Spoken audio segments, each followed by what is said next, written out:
जब से मुझे याद है तब से मैं कहानियाँ बना रही हूँ। पता नहीं कौन सा जादू मेरे डीएनए में मेरे पेरेंट्स ने डाला है कि उससे कमाल की इमेजिनेशन मिली है मुझे। जब मैं बच्ची थी तो मेरे दोस्तों को मेरे खेल और कहानियाँ बहुत पसंद आते थे। क्या प्रिंस ने उसे बचा लिया? वो खो गया तो राजकुमारी ड्रैगन से मिल गई। अरे नहीं, हाँ, और उन्होंने राज्य को अपने कब्जे में कर लिया। वाह! लेकिन जैसे मैं बड़ी होती गई मेरी ऑडियंस कम होती गई और देखते देखते ही गायब हो गए। कागज कभी जज नहीं करता तो मैंने अपनी कहानियाँ लिखनी शुरू कर दी और मानना पड़ेगा मुझे लिखने में बहुत मजा आने लगा। तो 16 साल की उम्र तक मैंने ठान लिया था कि मुझे एक फेमस ऑथर बनना है। लेकिन मेरे स्कूल मेट्स को मेरा लिखना इतना पसंद नहीं था। फेरी टेल्स यही कहा करते थे वो, और जितना ज्यादा मैं कोशिश करती उतना ज्यादा। तो मैंने कोने से झांक कर देखा और वहाँ मिसेस विल्सन एक टिड्डा बन गई थी।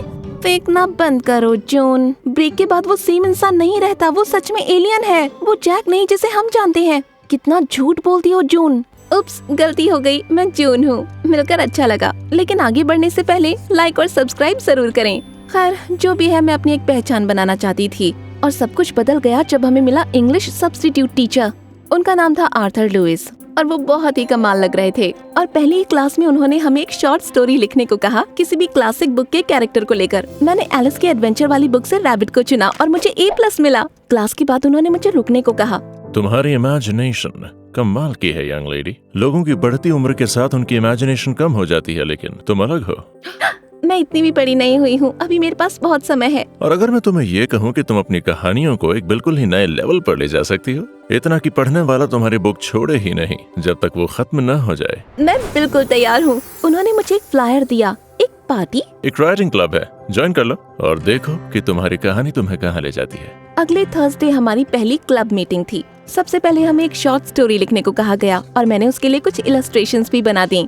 मेरी ड्राइंग इतनी अच्छी भी नहीं थी, लेकिन मुझे कोई फर्क भी नहीं पड़ रहा था क्योंकि मेरा मेन कैरेक्टर था। क्या ये एक पत्थर है? मेरा चेहरा टमाटर की तरह लाल हो गया। ये जिम था। 10 साल की उम्र से मेरा इस पर सीक्रेट क्रश था। स्टीवन हॉकिंस सा ब्रिलियंट और लाल मिर्च सा हॉट। कमाल का मिक्स अगर मुझसे पूछो तो। अपनी डायरी में मैंने उसे बफेलो विंग्स नाम दिया था। मेरा तीखा हॉट राव। हाँ, इसका नाम किड है। कहानी का नाम है किड अ रॉक। ये पूरी दुनिया में लुढ़कता फिरता है अपने पिताजी पहाड़ सिंह को ढूंढने के लिए। बढ़िया लगता है जो। ओह माय गॉड, उसे मेरा नाम पता है। मतलब हम साइंस क्लास में साथ में थे, पर इससे पहले उसने मुझसे कभी बात नहीं की थी। वो हमेशा से ही काफी मिस्टीरियस, चुप और परफेक्ट लगता था, और अब वो मुझसे बात कर रहा है। जब मैं छोटा था मैंने आइस क्यूब के बारे में कहानी लिखी थी। सोचता हूँ तो लगता है कि वो एक बहुत ही दुख भरी कहानी थी, क्योंकि स्प्रिंग बहुत जल्दी आ गया था।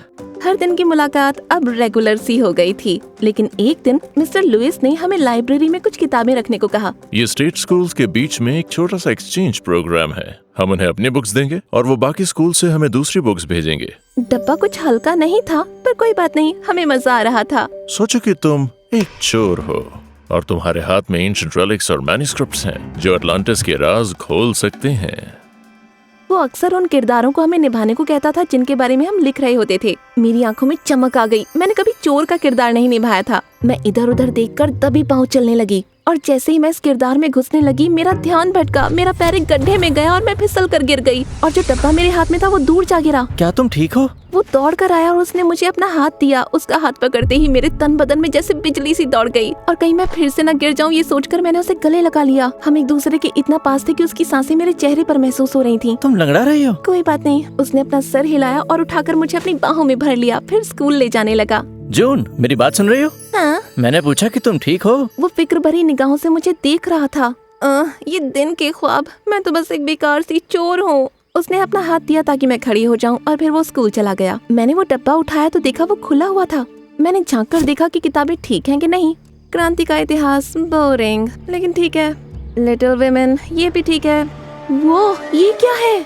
मैंने एक बहुत चमकीली सी किताब निकाली जिस पर रंग बिरंगे चित्र थे और सुनहरे अक्षरों में लिखा था। वो इतनी चमकीली थी कि मैं उसे देख भी नहीं पा रही थी। ऐसी किताब मैंने पहले कभी नहीं देखी थी। पवित्र बाइबल। मेरी कॉपी तो इतनी सुंदर नहीं है। मैंने वो किताब रख दी और बॉक्स लाइब्रेरी ले गई। कुछ दिन बाद जब मैं घर पर न्यूज सुन रही थी तो उसमें बता रहे थे कि पूरे देश में बहुत बड़ी बड़ी चोरियां हो रही हैं। 3 अरबपतियों ने ये बताया कि उनके संग्रह से कुछ कीमती सामान चोरी हुआ है, जैसे कि कुछ नायाब किताबें, पेंटिंग्स और एक अनमोल किंग जेम्स बाइबल। मेरा मुंह खुला का खुला रह गया। मेरे चम्मच पर लगा जैम टपक रहा था और मुझे पता भी नहीं चला। जो बाइबल वो टीवी पर दिखा रहे थे वो एग्जैक्टली वही था जो मैंने बॉक्स में देखा था। ये चोरी मेरे टीचर ने की है। स्वीटी, चलो भी, हम इस बारे में बात कर चुके हैं। हर काल्पनिक कहानी नोटबुक में लिखी जाएगी। लेकिन ये सच है। सही बात है, और शायद वो किसी कल्ट का लीडर भी है। हाँ? ये तो काफी बढ़िया ट्विस्ट होगा डैड। मुझे पता था ये कहानी सोने की खान है, इससे सब बदल जाएगा, लेकिन मुझे चाहिए था सबूत। तो मैंने जासूस बनने की ठान ली। मैंने एक ट्रेंच कोट पहना और मिशन के लिए निकल गई। मैं स्कूल की झाड़ियों के पीछे छुपकर अपने डैड की दूरबीन से देखने लगी। चीयर लीडर्स फील्ड के पास वाले लॉकर रूम में थी और एक लड़की अपने शिनाल के बैग के बारे में डींगे हाँक रही थी, जबकि कल ही मैंने उसे एक नकली बैग की दुकान में देखा था। दूसरी वाली अपने बालों में नकली बाल लगा रही थी। तीसरी वाली एक पन्ने से दूसरे पन्ने पर कुछ कॉपी कर रही थी। मैंने जूम करके देखा, ये तो कल के एग्जाम के आंसर्स हैं। कम ऑन सीरियसली, और ये मुझे झूठा कह रहे थे। क्या कर रही हो? मैं घबरा कर उठी और मेरा सर किसी से टकरा गया। जासूस बनी हूँ एक कहानी के लिए। वैसे मैं भी ज्वाइन कर लेता, लेकिन मुझे नहीं लगता गर्ल्स लॉकर रूम में झांकना ठीक चीज है। मेरे गाल स्ट्रॉबेरीज की तरह लाल हो गए। ये उनके बारे में नहीं है, मैं मिस्टर लुइस पर जासूसी कर रही हूँ। अच्छा, क्यों? मैंने उस अजीब किताब का रहस्य बता दिया और जो चोरियां हो रही थी उसके बारे में भी, और ये भी कि मैं कैसे पुलिस के लिए सबूत जुटा रही हूँ। सच कहूँ तो मुझे लगा नहीं था कि वो विश्वास करेगा। मुझे लगा वो कहेगा कि तुम सिर्फ कहानियां बना रही हो, झूठ बोलना बंद करो। लेकिन इसकी जगह उसने सर हिलाया और कहा, ठीक है चलो। मैं तो हैरान हो गई और उसकी तरफ देखती रह गई। मुझे तो याद ही नहीं है कि कब किसने आखिरी बार मुझ पर ऐसे विश्वास किया था। तुम्हें सच में मेरी बात पर भरोसा है? क्यों ना यकीन करूं। वो क्या है कि दूसरे लोग। देखो, मैं बाकियों जैसा नहीं हूँ। मैं जानता हूँ अलग होना कैसा लगता है। ये तो खुली आंखों से सपने देखने जैसा था। मेरी आंखें भर आईं और मैं रोने लग गई। जिम मेरे पास आया और उसने मुझे गले लगा लिया। उसमें से दिवाली के लड्डुओं जैसी खुशबू आ रही थी। फिर उसने बताया कि उसने अपनी माँ को खो दिया था जब वो एक बच्चा था, और उसके डैड एक इन्वेंटर थे जो काम में उलझे रहते थे और दुनिया में घूमते रहते थे। जिम बस अपने डैड के साथ कुछ वक्त बिताना चाहता था, तो वो वही करता था जो उसके डैड किया करते थे, कुछ न कुछ इन्वेंट करना। उसे इन सब में बहुत मजा आता था, जबकि उसकी उम्र में जो उसके इंटरेस्ट होने चाहिए थे उनकी उसे परवाही नहीं थी। और पता, बच्चे अनाप शनाप बोलते हैं जब उन्हें कोई अलग दिखता है, तो बेहतर है कि चुप रहो और किसी को कुछ भी मत बता। मैंने उसकी आंखों में देखा जो समंदर सी गहरी थी। काश ये मेरा हाथ पकड़ता और हम जिंदगी भर एक दूसरे की आंखों में खोए रहते। हमने मिस्टर लुइस की जासूसी शुरू कर दी थी। दिन गुजरते गए और किसी गड़बड़ का नामो निशान नहीं था। जिम कुछ कमाल के गैजेट्स लेकर आया था, जैसे इनविजिबल यूवी पेन और डाइस में हिडन कैमरा। कहीं तुम सच में कोई स्पाई वाई तो नहीं हो? मैंने तो ये मजे के लिए बनाई थी जब मैंने जेम्स बॉन्ड देखी थी। कभी इस्तेमाल करके नहीं देखी, तो काम करेगी या नहीं मुझे नहीं पता।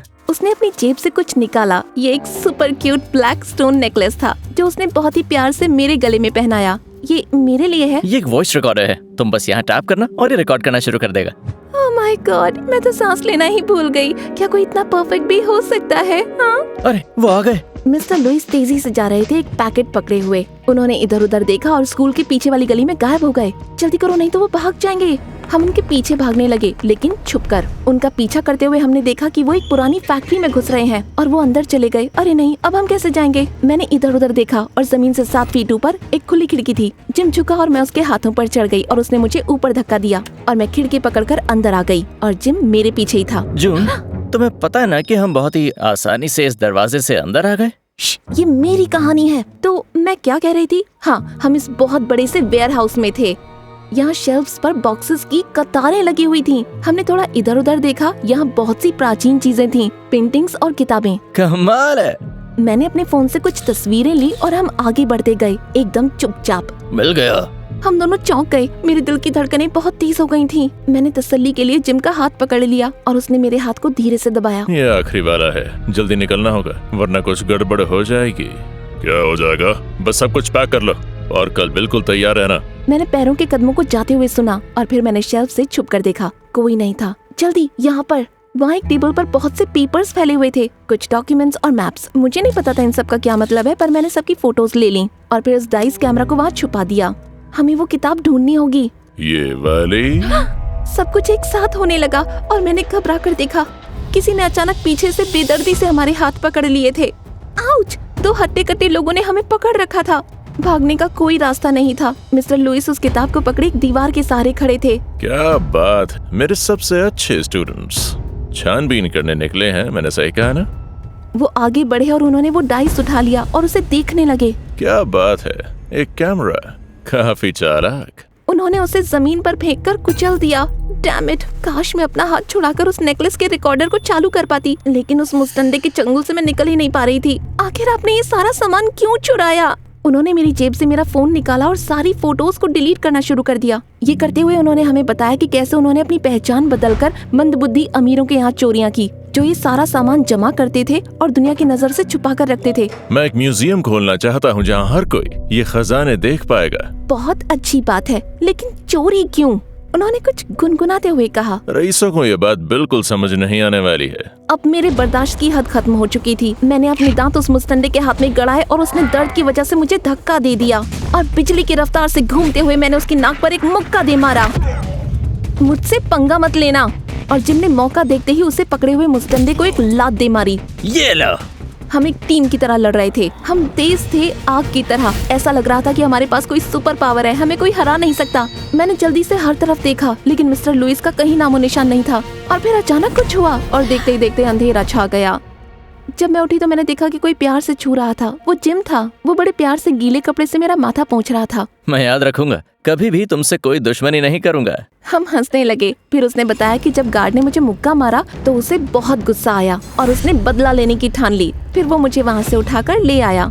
हाँ, मेरे सफेद घोड़े का राजकुमार, मेरी कहानी का हीरो। लेकिन हमारे पास अभी भी मिस्टर लुइस के खिलाफ सबूत नहीं है। उसने हल्के से मुस्कुराकर मेरे गले का नेकलेस उतार दिया। मैंने ऑन कर दिया था जब मैं तुम्हें किस करने की एक्टिंग कर रहा था। एक्टिंग कर रहे थे और मेरा दिल टूट गया। मैंने सोचा तुम मुझे। जब हमने रिकॉर्डिंग पुलिस को दी तो वो सारा मामला समझ गए। अफसोस की बात है कि जब वो मिस्टर लुइस को गिरफ्तार करने पहुँचे तो वो वहाँ से गायब हो चुके थे। लेकिन है, सारा चोरी का सामान जिन लोगों का था वो उनके पास वापस पहुंच गया। अब जब हमारा सारा सामान वापस मिल चुका है तो हम हमारे पुराने सपने को हकीकत में बदल सकते हैं। वो है एक ऐसा म्यूजियम बनाना जिसमें दुनिया के कोने कोने से लोग आ सकें और इन नायाब चीजों को देख सकें। हाँ, सही बात है। यही तो उनका बहुत पुराना सपना था।